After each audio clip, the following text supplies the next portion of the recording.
We assisted 3 clients. Congrats po kay ma'am and sir dahil na-reserve na namin ang kanilang 2 bedrooms, 35 square meters dito sa Building J. Congrats ulit sa ating second client for that day. Hi clients! Okay, so we are back again para sa panibagong video. So today, samahan niyo lang po ako kasi mayroon tayong mga i-assist na clients. Okay, so may mag-viewing, may magsa-signing, and may mag-reserve. For sure, this will be exciting. So tara po!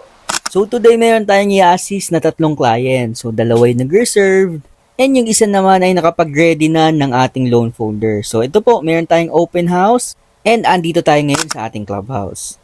So this is our first client. Na-complete na namin dyan yung aming requirements. Then tapos na din kami mag-signing. Sayang lang naka-off pala yung mic ko dyan. Dito lang natin narinig yung mga jokes ko. So dito, ini-interview and ini-evaluate na sila para right after makapag-reserve na. So yan, successful na ang aming reservation. So congrats po kay ma'am and sir dahil na-reserve na namin ang kanilang 2 bedrooms, 35 square meters dito sa Building J. So today nga din po pala, may event tayo ngayon sa ating clubhouse. So ito yung ating Halloween. So yung ilang kids natin ay nag-costume. So yun, nag-lunch muna ako saglit dito sa ating bazaar, and ngayon yung bazaar natin ay ginanap dito sa 3rd floor ng ating clubhouse. So dito, habang nasa taas ako, tinitignan ko yung mga costume, ang gagaling. Talagang in-effortan talaga nila tong araw na to. Yan no, mayroon pang aswang. Sobrang amazing talaga yung mga yan.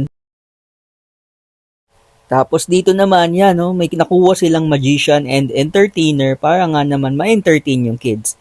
So, after po niyan, maya-maya dumating na din yung ating client. Okay? So, eto, tapos na din yan sila mag-signature nung ating folder and mabilisan na lang yung naging process namin dyan kasi nga ready na yung requirements nila and ready na yung folder nila for signing. So, again, hindi na naman narinig yung jokes ko dyan kasi naka-off pala yung mic. Okay? So, ganun din, same dun sa first client natin for interview and evaluation na din sila and after nyan for payment na.